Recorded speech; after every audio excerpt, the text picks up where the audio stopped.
Julia بڑی دیر تک اس کے متعلق سوچتی رہی، پھر اسے یک بیک ایشٹو کی ہدایت یاد آئی اور وہ اٹھ کر فون پر تنویر کے نمبر ڈائل کرنے لگی۔ کسی نے دوسری طرف سے ریسیور تو اٹھایا، لیکن تنویر کی آواز کی بجائے اس نے کچھ عجیب سی آوازیں سنی۔ پہلے تو ایسا معلوم ہوا جیسے کوئی وزنی چیز گری ہو، پھر کسی کی چیخ سنائی دی۔ دفتن اسے تھریسیا کا خیال آیا اور اس نے یکے بعد دیگرے سیکرٹ سروس کے سارے آدمیوں کے نمبر ڈائل کرنے شروع کر دیے۔ تنویر خطرے میں ہے، فوراً پہنچو، وہ ایک ایک سے کہہ رہی تھی۔ پھر اس نے بڑی جلدی میں کوٹ پہنا اور میز کی دراز سے پستول نکال کر جیب میں ڈالتی ہوئی دروازے کی طرف جھپٹی۔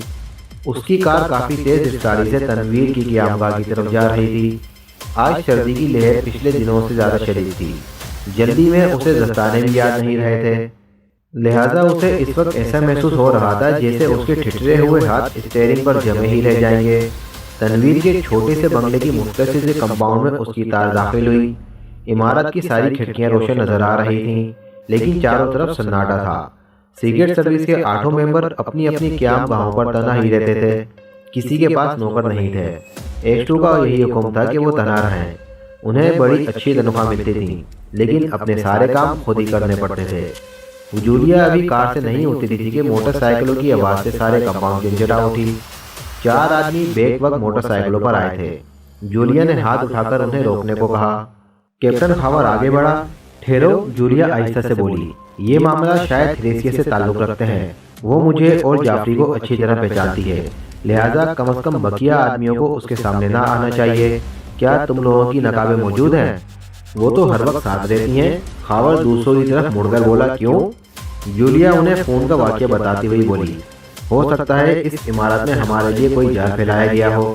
ممکن ہے وہ لوگ عمارت کے مختلف گوشوں میں چھپ گئے ہوں، ہو سکتا ہے، لہذا ہمیں بقیہ آدمیوں کا انتظار بھی کر لینا چاہیے۔ مگر تنویر، خاور نے کچھ کہنا چاہا۔ یہ 20 منٹ پہلے کی بات ہے، جولیا اس کی بات کاٹ کر بولی، اب تک جو کچھ بھی ہونا تھا ہو چکا ہوگا۔ اتنی مصلحت اندیشی درست نہیں، ہو سکتا ہے وہ تنویر پر تشدد کر رہے ہوں، ضروری نہیں کہ انہوں نے اسے مار ہی ڈالا ہو۔ کچھ بھی ہو، لیکن یہ جال ہی معلوم ہوتا ہے، ورنہ فون سے ریسیور اٹھا کر خاموش رہنے کا کیا مقصد ہو سکتا ہے؟ اور پھر ایسی آوازیں جیسے وہاں کوئی ہنگامہ ہو گیا ہو۔ ٹھیک ہے، جال ہی ہوگا، مگر میرے خیال سے بقیہ لوگوں کا انتظار فضول ہے۔ ہم 4 اندر جا رہے ہیں، کچھ لوگوں کو باہر بھی رہنا چاہیے۔ اگر وہ جال ہی ہے تو سب کیوں پھنسیں؟ اوہ، یہ بھی ٹھیک ہے، اچھا تو جاؤ۔ وہ چاروں آگے بڑھے اور عمارت میں داخل ہو گئے۔ جولیا اندھیرے میں پھاٹک سے لگی کھڑی رہی، کبھی وہ سڑک کی جانب دیکھنے لگتی اور کبھی عمارت کی جانب۔ کمپاؤنڈ میں جھینگر جھائیں جھائیں کر رہے تھے۔ یہاں کا سناٹا جولیا کے ذہن پر گرا گزرنے لگا۔ عمارت سے نہ کسی قسم کی آواز آئی اور نہ اس کے آدمیوں کی طرف سے کوئی اشارہ ہوا۔ جولیا اس پر مسیر تھی۔ سیکرٹ سروس کے بقیہ آدمی بھی کیپٹن جعفری کے ساتھ وہاں پہنچ گئے۔ جولیا کی ہدایت پر انہوں نے بھی اپنے چہرے نقابوں میں چھپائے، مگر ابھی تک، جولیا بولی، اندر سے کسی قسم کا سگنل نہیں ملا۔ وہ تقریباً 5 منٹ پہلے اندر داخل ہوئے ہیں۔ یہ سب کچھ عمران کے لیے ہو رہا ہے، جعفری نے ناخوشگوار لہجے میں کہا۔ میں نہیں سمجھ سکتا کہ ایشٹو کی پالیسی کیا ہے۔ عمران شاید ہم لوگوں سے زیادہ کام آتا ہے۔ جعفری کچھ نہ بولا، وہ عمارت کی طرف دیکھ رہا تھا۔ دفتن ایک کھڑکی کھلی، اس میں ایک چہرہ دکھائی دیا جس پر سیاہ نقاب تھی۔ پھر ایک ہاتھ نے انہیں عمارت میں داخل ہونے کا اشارہ کیا۔ آؤ، جولیا آگے بڑھتی ہوئی بولی۔ وہ عمارت میں داخل ہوئے۔ کسی طرف سے بھی کسی قسم کی کوئی آواز نہیں آ رہی تھی، البتہ عمارت کا ایک ایک حصہ روشن تھا۔ بڑے کمرے کے قریب سے گزرتے وقت انہیں اندر آہٹیں محسوس ہوئیں۔ دروازہ بند تھا، لیکن شیشوں سے روشنی باہر آ رہی تھی۔ جولیا نے دروازے کو دھکا دیا، وہ اندر سے بند تھا، لیکن دوسرے ہی لمحے میں اندر سے کسی نے بولٹ گرائے اور دروازہ کھل گیا۔ ٹھیک اسی وقت جولیا کے ساتھیوں نے اپنی پشت پر کسی چیز کی چبھن محسوس کی، لیکن انہیں مڑ کر دیکھنے کا موقع نہ مل سکا۔ اندر چلو، تحکمانہ لہجے میں کہا گیا۔ اندر سے جولیا کے سینے کی طرف ایک ریوالور کی نال اٹھی ہوئی تھی۔ وہ کوئی نقاب پوش ہی تھا، لیکن جولیا کے ساتھیوں میں سے نہیں ہو سکتا تھا، کیونکہ اس کے ساتھیوں میں کوئی بھی اتنا دراز قد نہیں تھا۔ وہ چپ چاپ اندر داخل ہو گئے۔ ان کے ساتھ ہی وہ 3 آدمی بھی اندر آئے جنہوں نے جولیا کے ساتھیوں کے جسموں سے ریوالور لگا رکھے تھے۔ تم اپنے ہاتھ اوپر اٹھائے رکھو، دراز قد آدمی نے انگریزی میں کہا۔ اس کا لہجہ غیر ملکیوں کا تھا۔ انہوں نے اپنے ہاتھ اوپر اٹھا دیے۔ تم سوئس ہو؟ دراز قد آدمی نے جولیا سے پوچھا۔ سوال اتنا غیر متوقع تھا کہ جولیا کی زبان سے غیر ارادی طور پر نکل گیا ہاں، اور پھر دوسرے ہی لمحے میں اسے اپنی غلطی کا احساس ہوا۔ مگر اب کیا ہو سکتا تھا؟ دراز قد آدمی نے ایک زہریلی سی ہنسی کے ساتھ کہا، شاداب نگر میں تم لوگوں نے ہمیں ایک گھیری چوٹ دی تھی۔ جولیا کچھ نہ بولی، چند لمحے خاموش رہی، پھر دراز قد آدمی بولا، تمہارے 4 ساتھی تمہارے ساتھ ہی اپنے انجام کے منتظر ہیں۔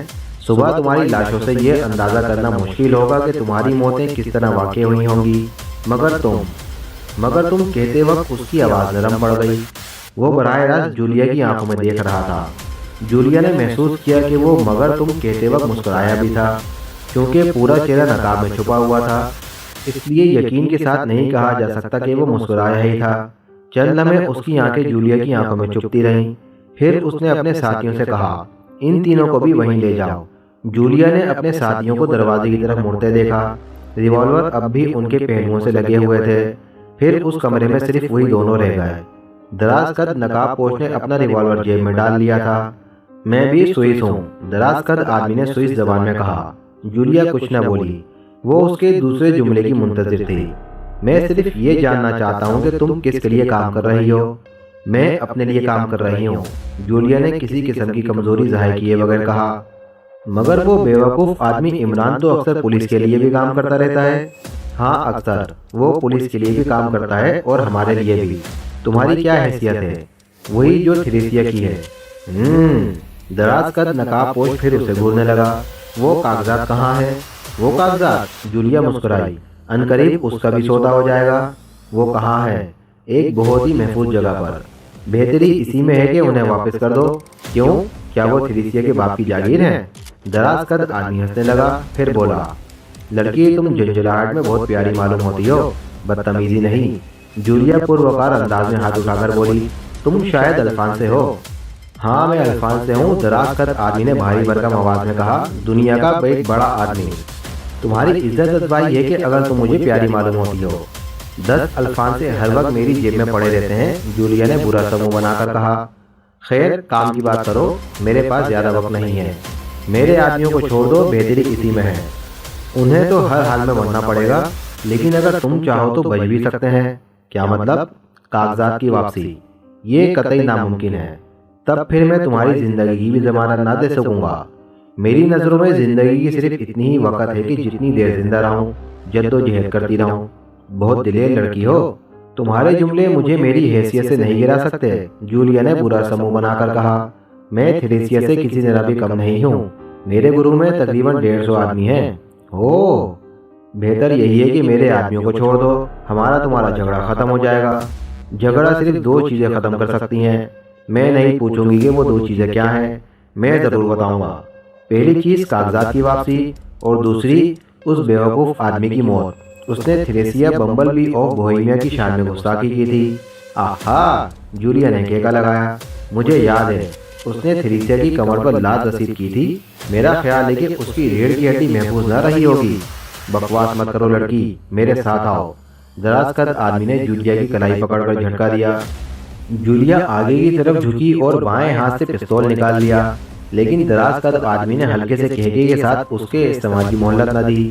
دوسرے ہی لمحے میں وہ اس سے پستول چھین چکا تھا۔ بس اتنی ہی سی چالاکی کی بنا پر تھریسیا سے مقابلہ کرنے نکلی تھی، اس نے زہریلے لہجے میں کہا، اور جولیا کو دروازے کی طرف کھینچنے لگا۔ مجبوراً جولیا اس کے ساتھ چلتی رہی۔ اس کے ساتھی پکڑے جا چکے تھے، اور تنویر کے متعلق یہ نہیں معلوم ہو سکا تھا کہ اس کا کیا حشر ہوا۔ اب اسے صرف ایکسٹو کی مدد کا سہارا رہ گیا تھا۔ وہ جانتی تھی کہ ایکسٹو غافل نہ ہوگا، وہ یہاں کسی وقت بھی پہنچ سکتا ہے۔ اسی مضبوطی پر وہ اتنی دلیرانہ انداز میں دراز قد نقاب پوش سے گفتگو کرتی رہی تھی۔ نقاب پوش اسے دوسرے کمرے میں لایا، جہاں 3 آدمی ایک چھوٹی سی مشین پر جھکے ہوئے تھے۔ یہ وہی نقاب پوش تھے جو اس کے تینوں ساتھیوں کو بڑے کمرے سے لے گئے تھے۔ کیوں؟ دراز قد نقاب پوش نے اپنے ساتھیوں کو مخاطب کیا، کیا بات ہے؟ سلنڈر فٹ نہیں ہے، ایک نے جواب دیا۔ جلدی کرو، وقت کم ہے، اس نے تحکمانہ لہجے میں کہا۔ گفتگو انگریزی میں ہو رہی تھی۔ پھر وہ جولیا سے بولا، اس کمرے میں تمہارے آدمی بند ہیں، ایک زہریلی گیس کی تھوڑی سی مقدار انہیں آنن فانن ختم کر دے گی۔ یہ ٹیوب جو دیکھ رہی ہو، کنجی کے سوراخ سے لگا دیا جائے گا۔ صرف آدھے منٹ کے لیے مشین چلے گی، تم ایسا نہیں کر سکتے۔ مجھے کون روکے گا؟ ہلکے سے کہنے کے ساتھ کہا گیا۔ اگر ایسا ہوا تو تمہاری ہڈیاں بھی نہ ملیں گی، جولیا نے چاروں طرف دیکھتے ہوئے کہا۔ اسے توقع تھی کہ ایکسٹو کہیں آس پاس ہی موجود ہوگا، مگر کیوں؟ اس نے سوچا، آخر اب اسے کس بات کا انتظار ہے؟ دفتن جولیا کا دل ڈوبنے لگا۔ وہ سوچ رہی تھی کہ ایکسٹو بھی کوئی آدمی ہی ہے، وہ جادوگر بھی نہیں ہو سکتا، لہٰذا ضروری نہیں کہ اسے ان حالات کا علم ہی ہو۔ کیا کر رہے ہو تم لوگ؟ نقاب پوش دانت پیس کر بولا۔ ٹھیک ہو گیا جناب، ٹیوب سوراخ سے لگا دو۔ ایک آدمی نے ٹیوب اٹھایا اور دوسرے کمرے کے بند دروازے کی طرف بڑھنے لگا۔ جولیا کا دل بڑی شدت سے دھڑک رہا تھا، وہ بار بار چاروں طرف دیکھنے لگتی۔ اب بھی وقت ہے، نقاب پوش جولیا کے شانے پر ہاتھ رکھ کر بولا۔ کاغذات کا پتہ بتا دو، میں وعدہ کرتا ہوں کہ تمہارے آدمیوں کو چھوڑ دوں گا، دوسری صورت میں یہ لوگ تو ابھی اور اسی وقت ختم ہو جائیں گے، البتہ تمہیں سسک کر مرنا پڑے گا۔ جولیا کچھ نہ بولی، اس کی سمجھ میں ہی نہیں آ رہا تھا کہ کیا جواب دے۔ کچھ دیر پہلے کی زبان تراریاں رخصت ہو چکی تھیں، اب وہ صرف ایک معمولی سی عورت تھی۔ اسے محسوس ہو رہا تھا جیسے ذہانت کبھی اس کے حصے میں آئی ہی نہ ہو۔ اوہ اتنی دیر! نقاب پوش نے پھر اپنے ساتھیوں کو للکارا۔ دوسرے ہی لمحے میں ٹیوب کنجی کے سوراخ سے لگا دیا گیا۔ تم نہیں بتاؤ گی؟ میں نہیں جانتی، جولیا نے بھرائی ہوئی آواز میں جواب دیا۔ گیس کھولو۔ مشین کی طرف ایک ہاتھ بڑھا ہی تھا کہ ایک فائر ہوا اور شیشے کی وہ نلکی چور چور ہو گئی جو ٹیوب کو مشین سے ملاتی تھی۔ وہ تینوں اچھل کر الگ ہو گئے۔ اپنے ہاتھ اوپر اٹھاؤ، ایک بھاری اور پروکار آواز دروازے کی طرف سے آئی۔ یہ بلا شبہ ایکسٹو کی آواز تھی، جولیا نے صاف پہچان لیا۔ پھر ایک آدمی کا ہاتھ جیب کی طرف جا ہی رہا تھا کہ دوسرا فائر ہوا اور وہ آدمی اپنا ہاتھ دبائے ہوئے دیوار سے جا لگا۔ زخمی ہاتھ سے خون کی دھار نکل کر فرش پر پھیل رہی تھی۔ جولیا دروازہ کھول دو، یہ سب نشانے پر ہے، آواز پھر آئی۔ جولیا سر سے پیر تک لرز رہی تھی اور اس میں اتنی ہمت نہیں تھی کہ آواز کی جانب نظر بھی اٹھا سکتی۔ اس نے آگے بڑھ کر دروازہ کھول دیا۔ اندھی بھیڑوں کی طرح باہر نکلنے والوں میں تنویر بھی تھا اور اس کی حالت اچھی نہیں تھی۔ کپڑے تار تار ہو رہے تھے اور جسم کے مختلف حصوں سے خون نکل رہا تھا۔ پہلے تو وہ سب ان چاروں کی طرف جھپٹے، لیکن جیسے ہی دروازے کی سمت نظر گئی جہاں تھے وہیں ٹھٹک گئے۔ سر سے پیر تک سیاہ لباس میں ملبوس ایک آدمی دونوں ہاتھوں میں ریوالور لیے دروازے کے قریب کھڑا تھا۔ ان کے اسلحے چھین لو، اس نے آہستہ سے کہا، اور ان سب نے ایکسٹو کی آواز پہچان لی۔ یہ پہلا موقع تھا جب وہ اپنے پرسرار چیف آفیسر کو اتنے قریب سے دیکھ رہے تھے، لیکن اس کا پورا چہرہ سیاہ نقاب میں چھپا ہوا تھا۔ وہ چاروں ہاتھ اٹھائے کھڑے تھے، ان کی جیبوں سے ریوالور نکال لیے گئے۔ اب انہیں ڈرائنگ روم میں لے چلو، ایکسٹو نے کہا۔ اس کے ماتحتوں کی زبانیں گم ہو گئی تھیں۔ جولیا جو اکثر فون پر اس سے بے تکلف ہونے کی کوشش کیا کرتی تھی، اس وقت اس طرح کانپ رہی تھی جیسے کسی ویرانے میں کوئی درندہ نظر آ گیا ہو۔ وہ چاروں ڈرائنگ روم میں لائے گئے۔ ان کے چہرے ظاہر کرو، ایکسٹو کی آواز کمرے میں گونجی۔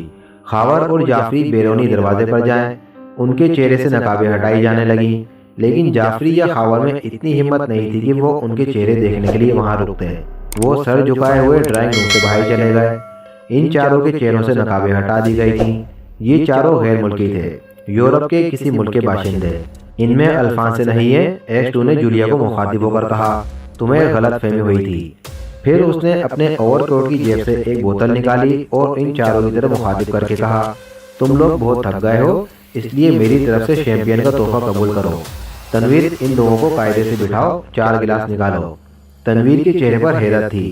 وہ ایک لمحے کے لیے ٹھٹکا، پھر آگے بڑھ کر ایک الماری کھولی اور اس میں سے 4 گلاس نکال کر میز پر رکھ دیے۔ بیٹھ جاؤ دوستو، ایکسٹو ہاتھ ہلا کر بولا۔ ہم لوگ بہت مہمان نواز ہیں۔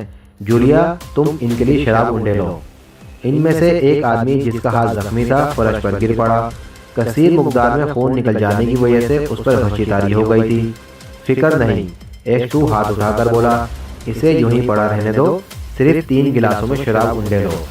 جولیا گلاسوں میں شراب انڈینے لگی، لیکن وہ سخت متحیر تھی۔ آخر اس مہمان نوازی کا کیا مطلب؟ پیو دوستو، ایکسٹو نے کہا، اور جولیا نہ سمجھ سکی کہ لہجہ تحکمانہ تھا یا طنزیہ۔ ایکسٹو کی آواز سے مختلف قسم کے لہجوں میں امتیاز کر دینا مشکل تھا۔ تھریسیا اس وقت کہاں مل سکے گی؟ اس نے پھر انہیں مخاطب کیا۔ ہم نہیں جانتے، لمبے آدمی نے کہا۔ میں جانتا ہوں کہ تمہیں علم نہیں ہوگا۔ تھریسیا اپنے آدمیوں کو قربانی کے بکروں سے زیادہ نہیں سمجھتی۔ پھر کچھ دیر کے لیے کمرے پر خاموشی مسلط ہو گئی۔ پیو، ایکسٹو کی گرج سے کمرہ جھنجھنا گیا۔ اس کے اپنے ساتھی تو بری طرح لرز رہے تھے۔ ہم نہیں پیئیں گے، لمبے آدمی نے غصے لہجے میں کہا۔ اگر نہیں پیو گے تو تمہاری لاشیں تمہاری اس حماقت پر ہنسیں گی اور تمہارے جسموں کو لاشوں میں تبدیل ہونے کے سلسلے میں بہت اذیتیں برداشت کرنی پڑیں گی۔ جولیا حیرت سے یہ سب کچھ دیکھ رہی تھی۔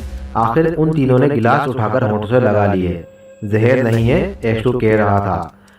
جب ہم تمہارا گلا گھونٹ کر بھی تمہیں ختم کر سکتے ہیں تو ان تکلفات میں کیوں پڑنے لگے؟ آج کل زہروں کی فراہمی بھی آسان نہیں ہے۔ انہوں نے گلاس خالی کر کے میز پر رکھ دیے۔ اچھا دوستو، ایشٹو ہاتھ اٹھا کر بولا، کیا یہ شراب عمدہ نہیں تھی؟ اس میں کچھ تھوڑا سا اضافہ بھی کیا گیا تھا جو تمہیں ذرا ہی سی دیر میں کوہکاف کی سیر کرا دے گا۔ یہ حقیقت تھی۔ 5 منٹ کے اندر ہی اندر تینوں اپنی کھوپڑیوں سے باہر ہو گئے۔ ایسا معلوم ہو رہا تھا جیسے ہر ایک نے کئی بوتلیں چڑھا لی ہوں، اور پھر وہ بہکنے لگے، ایک دوسرے کو گالیاں دیتے اور اس طرح دانت پیس کر گھونسے دکھاتے جیسے آبائی دشمنیاں چلی آ رہی ہوں۔ ٹھیک ہے، ایشٹو نے سر ہلا کر کہا اور جولیا کی طرف دیکھ کر بولا، وہ گیس پھینکنے والی مشین یہاں سے ہٹاؤ۔ تنویر قریبی تھانے پر جا کر اطلاع دے گا کہ 4 غیر ملکی شراب کے نشے میں دھت اس کے مکان میں داخل ہو کر اپنی محبوبوں کا پتہ پوچھ رہے تھے۔ پھر وہ آپس میں لڑ پڑے، ایک نے دوسرے پر فائر کر دیا۔ ایشٹو نے خاموش ہو کر زخمی آدمی کی طرف اشارہ کیا جو ہوش میں آ چلا تھا۔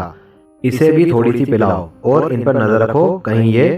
دفتن ایشٹو تنویر کی طرف مڑ کر بولا، تم سے بڑا احمق آج تک میری نظروں سے نہیں گزرا۔ تم اسے عمران ہی کی کار میں دانش منزل لے جانے کی کوشش کر رہے تھے۔ تنویر کچھ نہ بولا، اس نے سر جھکا لیا تھا۔ آپ؟ جولیا ہکلائی، انہیں تھانے کیوں بھیج رہے ہیں؟ تمہارے بیان کی تصدیق کے لیے۔ کیا تم نے ابھی یہ نہیں کہا تھا کہ تم تھریسیا ہی کی طرح ایک خراب عورت ہو؟ مگر اب جلدی کرو، تم اور کیپٹن خاور یہیں ٹھہرو، بقیہ لوگ چلے جائیں۔ تنویر تھانے جائے گا اور میں کسی وقت بھی تم لوگوں سے دور نہیں ہوں گا۔ ایشٹو دروازے کی طرف مڑ گیا۔ وہ اس کے قدموں کی آوازیں سنتے رہے۔ ان کی زبانیں گنگ تھیں اور پیشانیوں پر پسینہ تھا۔ دوسرے دن عمران اپنے فلیٹ کے ایک کمرے میں کھڑا جھوم کر اکارڈین بجا رہا تھا اور محکمہ سراغ رسانی کا سپرنٹینڈنٹ فیاض اپنے کانوں میں انگلیاں لیے بیٹھا تھا۔ اکارڈین اس کے شدید ترین احتجاج کے باوجود بھی بجتا ہی رہتا، لیکن اس دوران میں سلیمان دوپہر کا کھانا میز پر لگانے لگا اور عمران نے گلے سے اکارڈین اتار کر ایک طرف رکھتے ہوئے فیاض سے کہا، میں اسے اپنی انتہائی بدقسمتی سمجھوں گا اگر دوپہر کا کھانا میرے ساتھ ہی کھاؤ۔ میں تمہیں بھی کھا جاؤں گا عمران۔ فیاض دانت پیستا ہوا اٹھا اور کھانے کی میز پر جم گیا۔ کچھ دیر تک خاموشی سے کھانا کھاتے رہنے کے بعد عمران سلیمان کی طرف مڑ کر بولا، ابے یہ کیا ہے؟ مچھلی صاحب، الو بناتا ہے؟ مچھلی تو چپٹی ہوتی ہے۔ چپٹی تو ہے، میں نے آج تک چکور مچھلی نہیں دیکھی۔ عمران نے غصے لہجے میں کہا، اس کی دم کہاں ہے؟ سر کہاں ہے؟ قتلے ہیں جناب۔ ابے پھر وہی قتلے؟ عمران میز پر ہاتھ مار کر دھڑا، کتنی بار منع کر دیا؟ ابے مجھے قتلے والی مچھلی نہیں لگتی اچھی، مسلم پکایا کر، سپنے نکالے بغیر، دم سمیت، پٹھے کے الو۔ آپ کچھ بھول رہے ہیں صاحب۔ کیا بھول رہا ہوں؟ آج خاموشی سے کھانا کھانے کا دن ہے۔ ابے تو پہلے کیوں نہیں بتایا تھا؟ فیاض نے کچھ کہنا چاہا مگر عمران نے ہونٹوں پر انگلی رکھ کر اسے خاموش رہنے کا اشارہ کیا اور پھر کھانے میں مشغول ہو گیا۔ جاؤ، فیاض نے سلیمان سے کہا، جب ضرورت ہوگی بلا لیں گے۔ سلیمان چلا گیا۔ مجھے بتاؤ وہ کون لوگ ہیں جو تمہیں مار ڈالنا چاہتے ہیں؟ عمران کچھ نہ بولا، سر جھکائے کھانے میں مشغول رہا۔ فیاض کے چہرے پر جھلاہٹ کے آثار نمایاں ہوئے اور پھر غائب ہو گئے۔ وہ بہت دیر سے اس مسئلے پر گفتگو کرنے کی کوشش کر رہا تھا، لیکن عمران نہ جانے کیوں ہر بار کوئی نہ کوئی ایسی حرکت کر بیٹھتا ہے جس سے گفتگو آگے نہ بڑھ سکتی۔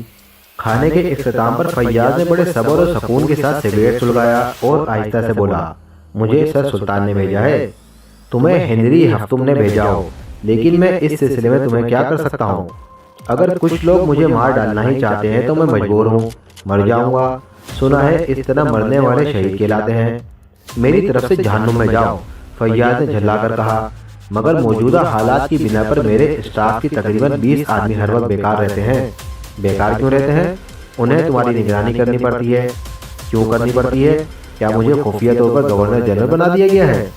مسٹر سلطان کا آرڈر ہے، مجھے بتاؤ وہ کون ہے؟ محکمہ خارجہ کے سیکرٹری۔ عمران نے بڑی سادگی سے جواب دیا، میں ان آدمیوں کے متعلق پوچھ رہا ہوں جنہوں نے تم پر حملہ کیا تھا۔ فیاض دانت پیس کر بولا، اگر میں ان سے واقف ہوتا تو ان کا تعارف تمہارے سسرال والوں سے کرا دیتا اور پھر انہیں بے موت مرنا پڑتا۔ تم نہیں جانتے کہ وہ کون ہے؟ میں نہیں جانتا کہ وہ کون ہے، کہو تو اس جملے کو ریکارڈ کرا کے تمہارے محکمے کو بھجوا دوں۔ فیاض چند لمحے کچھ سوچتا رہا، پھر برا سمو بنا کر بولا، یہ تو میں بھی جانتا ہوں کہ تمہارا انجام بہت دردناک ہوگا۔ جانتے ہو نا، عمران چہک کر بولا، کبھی کبھی میرے مزار پر قوالی کرا دیا کرنا، میں دوسری دنیا میں بہت بے چینی سے تمہارا انتظار کروں گا۔ فیاض حیرت سے اسے دیکھتا رہا۔ سپر فیاض، عمران نے کچھ دیر بعد سنجیدگی سے پوچھا، کیا تمہارے آدمی میری حفاظت کر رہے ہیں؟ ایک دو نہیں، 20 آدمی اس عمارت کے گردوں پہ چھپے ہوئے ہیں۔ عمران نے اٹھ کر میز سے اکارڈین اٹھایا اور اسے گردن میں لٹکاتے ہوئے دستانوں میں ہاتھ ڈال دیے۔ دوسرے ہی لمحے میں اس کی کرخ آواز کمرے میں گونجنے لگی۔ فیاض کو پھر غصہ آ گیا، لیکن وہ خاموش ہی رہا۔ عمران نے بائیں جانب والی کھڑکی کھولی اور اس کے سامنے کھڑا ہو کر اکارڈین بجاتا رہا۔ کھڑکی کے دروازے دو حصوں میں منقسم تھے، اس نے صرف نیچے کے پٹ کھولے تھے۔ دفعتاً اکارڈین خاموش ہو گیا اور اس کے دونوں حصے ایک دوسرے سے جا ملے۔ عمران کھڑکی بند کر کے فیاض کی طرف مڑا اور اکارڈین کی دھونکیں چلانے لگا، لیکن اس بار آواز نہیں نکلی، کیونکہ اب دھوکنی میں ایک گول سا سوراخ بھی نظر آ رہا تھا۔ فیاض نے اس کی طرف دھیان نہیں دیا۔ کیوں سپر فیاض، تمہارے آدمی کہاں ہیں؟ اس نے برا سمو بنا کر پوچھا۔ تم انہیں پہچان نہیں سکتے؟ فیاض بیزاری سے بولا۔ خیر، لیکن اس کے باوجود بھی میرے اکارڈین کی دھونکی میں سوراخ ہو گیا ہے۔ کیا مطلب؟ فیاض یک بیک چونک پڑا۔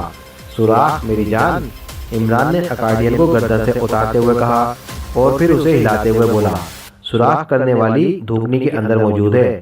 اگر تمہیں یہ سوراخ پسند ہے تو میں ایسا ہی دوسرا سوراخ تمہارے پیٹ میں کرا سکتا ہوں، بشرطے کہ تم میرے کپڑے پہن کر اس کھڑکی کے نچلے پٹ کھولنے کی کوشش کرو۔ تم محفوظ ہو، کیپٹن فیاض مطیرانہ انداز میں چیخا، کسی کامچور گدھے کی طرح۔ عمران نے جواب دیا، یہ کیسے ممکن ہے؟ تم جھوٹے ہو۔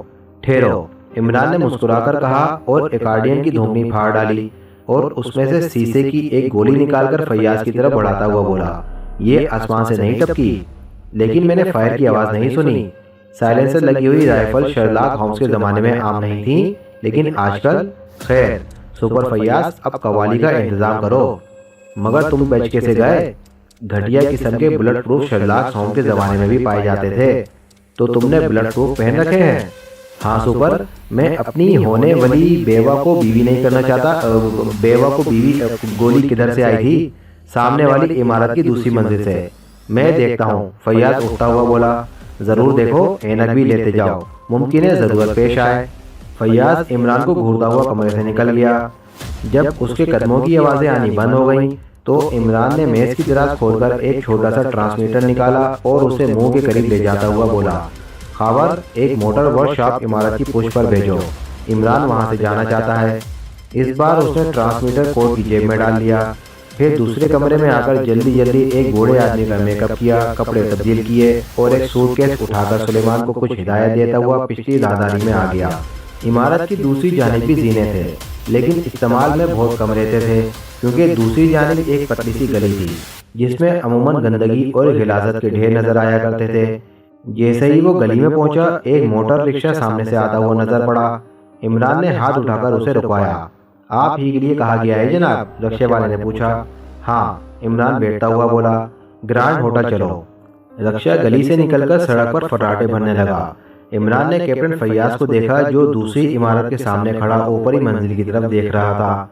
گرانڈ ہوٹل میں عمران کو کمرہ مل گیا، شاید اس کے متعلق بھی پہلے ہی سے طے کر لیا گیا تھا، مگر عمران زیادہ دیر تک چین سے نہ بیٹھ سکا، کیونکہ جیب میں پڑے ہوئے ٹرانسمیٹر نے پے در پہ 2-3 اشارے ریسیو کیے اور عمران نے اسے جیب سے نکال لیا۔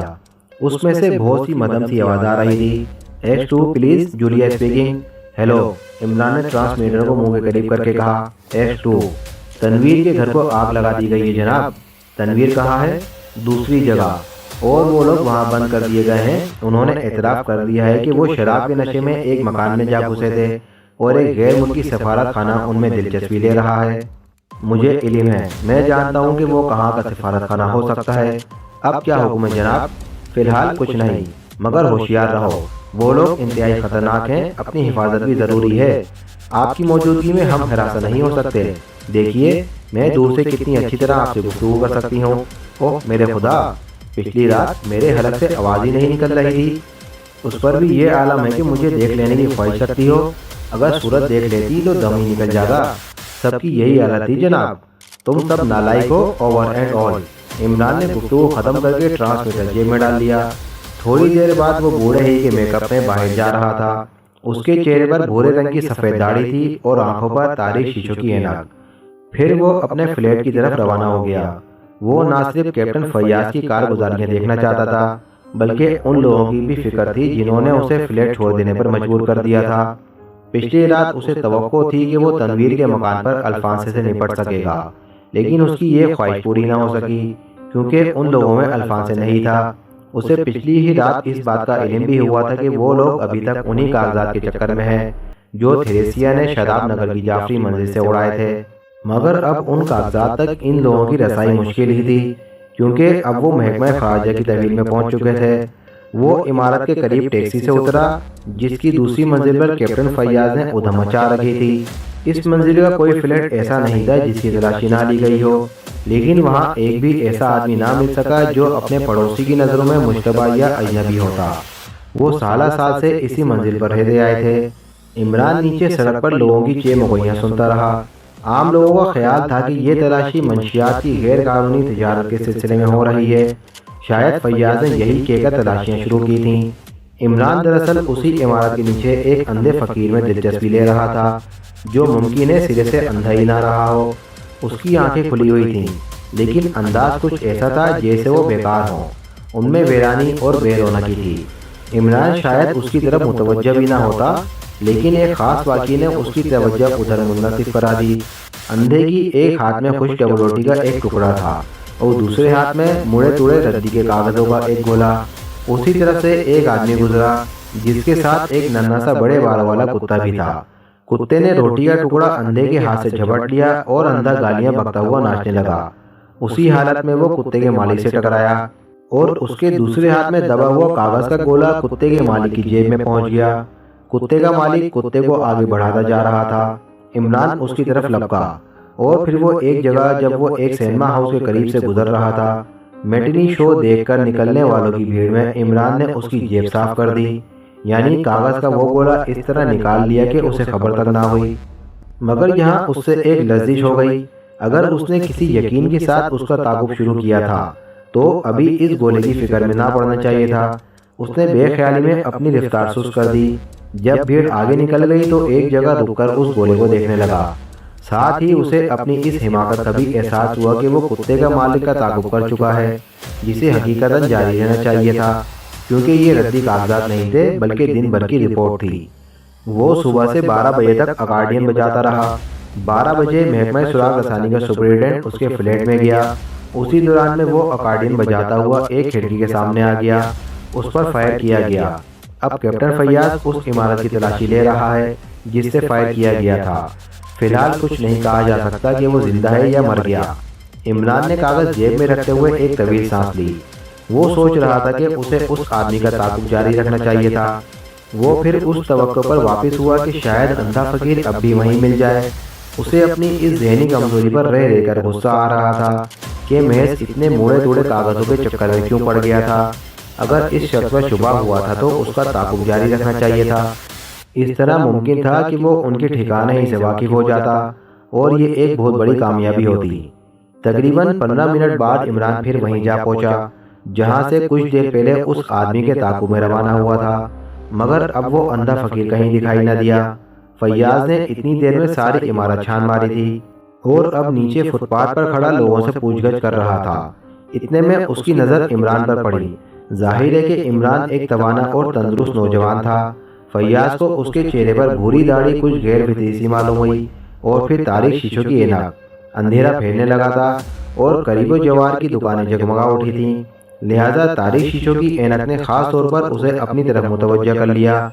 داڑھی کو تو وہ نظر انداز کر سکتا تھا کیونکہ بہتیرے بوڑھے بڑی اچھی صحت رکھتے ہیں۔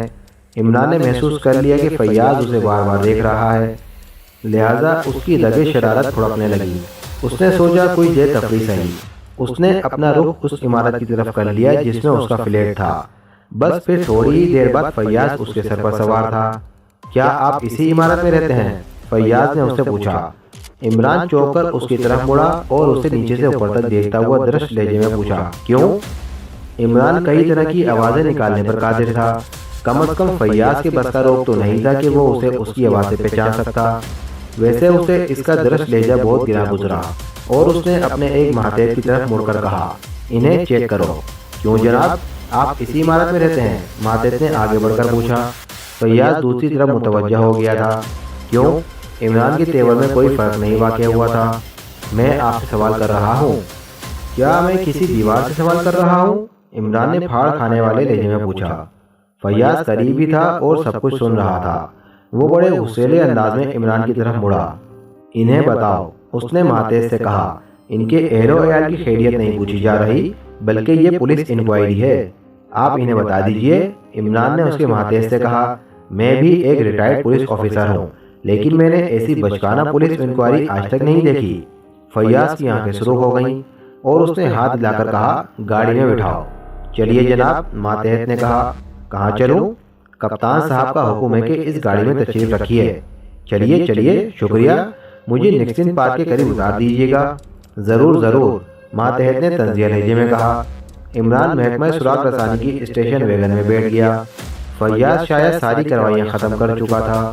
ویسے اسے اس کے بعد عمران کے فلیٹ میں بھی جانا چاہیے تھا، لیکن اسے داڑھی والے پر اس شدت سے غصہ آیا تھا کہ وہ سب کچھ بھول گیا۔ گاڑی چل پڑی۔ فیاض اگلی سیٹ پر ڈرائیور کے پاس تھا اور عمران 2 سادہ لباس والوں کے ساتھ پچھلے حصے میں بیٹھا انہیں اکبر اور بیربل کے لطیفے سنا رہا تھا۔ فیاض کا شبہ بڑھتا رہا، لیکن اس نے راہ میں کچھ نہیں کہا۔ دفتر کے قریب پہنچ کر اس نے عمران سے پوچھا، آپ ریٹائرڈ پولیس آفیسر ہیں؟ نہیں تو، عمران نے حیرت سے کہا۔ پھر شبیرے لہجے میں بولا، میں تو سرسوں کے تیل کا بیوپار کرتا ہوں۔ فیاض نے کچھ کہنا چاہا لیکن پھر خاموش ہی رہا۔ وہ نہیں چاہتا تھا کہ ماتحتوں کی موجودگی میں بات بڑھے، کیونکہ کچھ دیر پہلے بھی یہ آدمی بڑی دیدہ دلیری سے اس کا مذاق اڑا چکا تھا۔ اپنے آفس پہ پہنچ کر اس نے ماتحتوں کو چلے جانے کا اشارہ کیا۔ جب اسے یقین ہو گیا کہ آس پاس کوئی موجود نہیں ہے تو اس نے عمران سے کہا، اپنے دونوں ہاتھ اوپر اٹھا لو۔ فوراً ہی تعمیل کی گئی اور فیاض اس کی جامع تلاشی لینے لگا۔ اس جامع تلاشی میں وہ کاغذ اس کے ہاتھ لگے جو اندھے فقیر سے عمران تک پہنچا تھا۔ فیاض نے اسے پڑھا اور دانت پر دانت جکڑ لیے۔ وہ خونخوار نظروں سے داڑھی والے کو گھور رہا تھا۔ یہ کیا ہے؟ اس نے گرج کر پوچھا۔ جی بات دراصل یہ ہے کہ میں فلموں کے لیے مکالمے بھی لکھا کرتا ہوں۔ یہ درد جگر نامی اسٹوری کے ایک موقع کا مکالمہ ہے۔ جی ہاں، بسمل کی آنکھ نامی فلم کی اسٹوری میں نہیں لکھی تھی۔ منشی بندے علی ترنم میرا نام ہے۔ جی ہاں۔ اپنی اینک اتارو، فیاض نے تحکمانہ لہجے میں کہا۔ کیا فائدہ جناب، پھر میں آپ کو دیکھ بھی نہ سکوں گا، اجالے میں مجھے کوئی چیز دکھائی نہیں دیتی۔ فیاض نے اسے گریبان سے پکڑ کر اینک اتار دی۔ داڑھی والے نے اس کا خلاف کوئی حرکت نہ کی۔ وہ پلکیں جھپکائے بغیر خلا میں گھورتا رہا جیسے سچ مچ اندھا ہی ہو۔ اب میں بالکل بے ضرر ہوں جناب، اس نے ٹھنڈی سانس لے کر کہا۔ چاہے مجھے کنویں میں دھکیل دیجیے، خواہ شادی کرا دیجیے، جسم کی کھال الگ کر دی جائے گی۔ اینک کے بغیر کیسے سمجھ میں آئے گا؟ داڑھی والے نے مایوسی سے کہا اور دفتن فیاض کا ہاتھ گھوم گیا، لیکن یہ ضروری نہیں تھا کہ وہ ہاتھ اس کے جبڑے ہی پر پڑتا۔ سامنے دیوار تھی۔ بہرحال دوسرا گھونسا اٹھانے کی سخت فیاض میں نہ رہ گئی۔ اس نے بائیں ہاتھ سے میز پر رکھی ہوئی گھنٹی بجانی چاہی، لیکن عمران نے آگے بڑھ کر گھنٹی کو دوسری طرف کھسکاتے ہوئے آہستہ سے کہا، اپنی بے عزتی نہ کروائیے کپتان صاحب۔ اس بار فیاض نے اس کی آواز پہچان لی، کیونکہ وہ مصنوعی آواز میں نہیں بولا تھا۔ فیاض اپنا ہاتھ ملتا ہوا اسے برا بھلا کہنے لگا، پھر آنکھیں نکال کر گھرایا۔ تم نے مجھے دھوکہ دینے کی کوشش کی ہے، میں تمہیں دیکھوں گا۔ جناب کپتان صاحب، آپ خواہ مخواہ میرے کام میں حارج ہوئے ہیں، اس طرح میک اپ کر کے باہر نکلنا جرم ہے، فیاض نے کھا جانے والے انداز میں کہا۔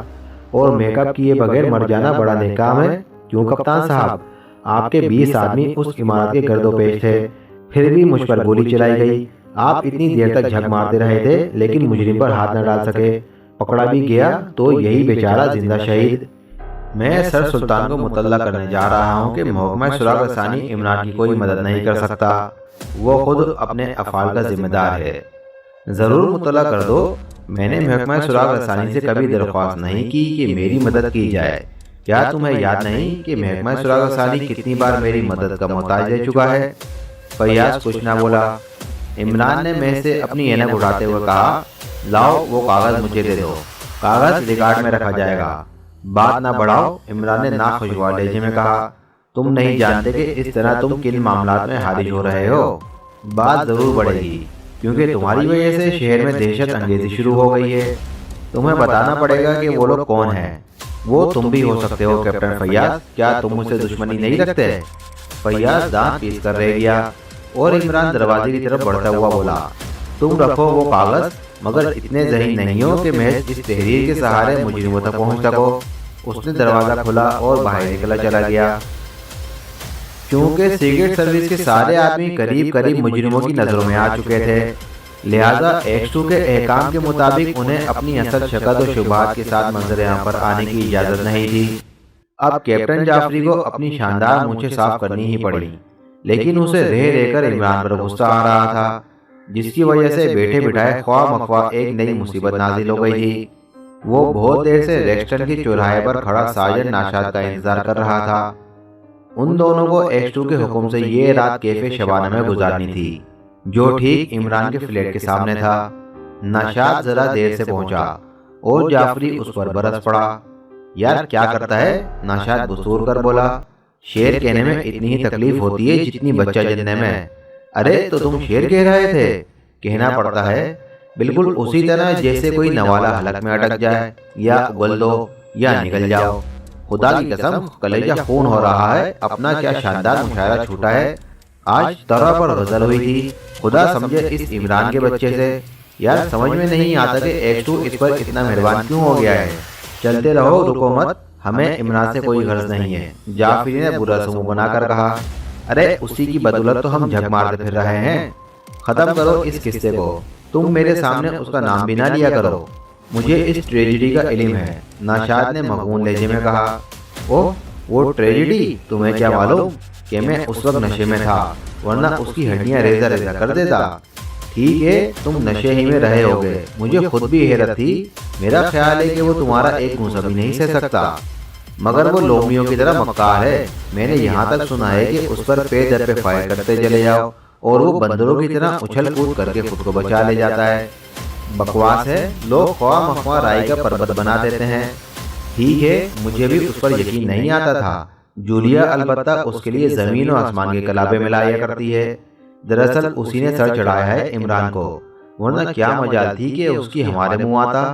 ختم بھی کرو یار، جعفری نے جھنجھلا کر کہا۔ وہ کیفے شبانہ کے قریب پہنچ چکے تھے۔ جعفری نے عمران کی کھڑکی پر ایک چٹی سی نظر ڈالی اور کیفے میں داخل ہو گیا۔ کھڑکی کے شیشے روشن نظر آ رہے تھے، شاید وہ اندر موجود ہے، ناشاد نے آہستہ سے کہا۔ جعفری کچھ نہ بولا، اس نے ایک میز منتخب کر لی تھی جہاں سے وہ باہر بھی نظر رکھ سکتا تھا۔ میرا خیال ہے کہ یہاں بار بھی ہے، ناشاد نے اپنے ہونٹوں پر زبان پھیرتے ہوئے آہستہ سے کہا۔ ہوگی، جعفری نے لاپرواہی سے کہا، ڈیوٹی پر میں کبھی نہیں پیتا۔ یار یہ ڈیوٹی ہے؟ ناشاد نے کچھ ایسے انداز میں سوال کیے جیسے اس پر کوئی بہت بڑا ظلم ہوا ہو۔ میں سوچ رہا ہوں یہ رات کیسے کٹے گی، جعفری بولا۔ کٹ جائے گی، ناشاد معنی خیز انداز میں مسکرایا، ابھی میں انتظام کیے لیتا ہوں۔ کیفے شبانہ رات بھر کھلا رہتا ہے، وہ تھا ہی رات کا کیفے، دن بھر بند رہتا تھا اور سر شام کھل جاتا تھا، اسی مناسبت سے اس کا نام بھی تھا۔ یہاں شہر کے مہذب اوباش اکٹھے ہوتے تھے، ظاہر ہے ایسی صورت میں سوسائٹی گرلز کی عدم موجودگی کیسے ممکن ہو سکتی تھی، وہاں ایسی لڑکیاں کافی تعداد میں آتی تھیں۔ جعفری غالباً ناشاد کی بات سمجھ گیا تھا، اس لیے جلدی سے بولا، ایسا نہ ہو سکے گا، میں نہیں چاہتا کہ ایکس-2 ہمیں کچا چبا جائے۔ ایکس-2 کو لعنت بھیجنے کو دل چاہتا ہے، ناشاد برا سا منہ بنا کر بولا۔ وہ یقیناً کوئی خبیث روح ہے، اگر آدمی ہوتا تو اسے لڑکیوں اور شراب سے نفرت نہ ہوتی۔ اگر تمہارے یہ الفاظ کسی طرح اس کے کانوں تک پہنچ گئے تو؟ جعفری اس کی آنکھوں میں دیکھتا ہوا مسکرایا۔ چھوڑو یار، ناشاد ہاتھ اٹھا کر بولا، تم نے میرا موڈ چوپٹ کر دیا۔ میں نے سوچا تھا کہ تمہیں اپنی تازہ ترین غزل سناؤں گا، تب تو بہت اچھا ہوا تمہارا موڈ چوپٹ ہو گیا۔ شاعری میری سمجھ میں بالکل نہیں آتی، اگر سمجھنے کی کوشش کرتا ہوں تو بخار آ جاتا ہے۔ ناشاد نے بہت برا سا منہ بنایا مگر کچھ بولا نہیں۔ اوہو، یہ تو جولیا معلوم ہوتی ہے، دفتن جعفری چونک کر بولا، مگر اس کے ساتھ یہ کون ہے؟ وہ ایک ادھیڑ عمر کی یورپین عورت کی طرف دیکھ رہا تھا جو ایک بھوری داڑھی والے کے ساتھ بیٹھی ہوئی کافی پی رہی تھی۔ داڑھی والے کی آنکھوں پر سیاہ اینک تھی۔ ناشاد نے بھی انہیں دیکھا اور بولا، یہ جولیا ہی ہے، میں اسے پہلے بھی اس میک اپ میں دیکھ چکا ہوں، مگر یہ آدمی اپنوں میں سے تو نہیں ہو سکتا، کیونکہ ہم میں سے کوئی بھی بھوری داڑھی میں نہیں ہے۔ ہو سکتا ہے کہ وہ انہی لوگوں میں سے کسی کو پھانس رہی ہو، جعفری بولا۔ ممکن ہے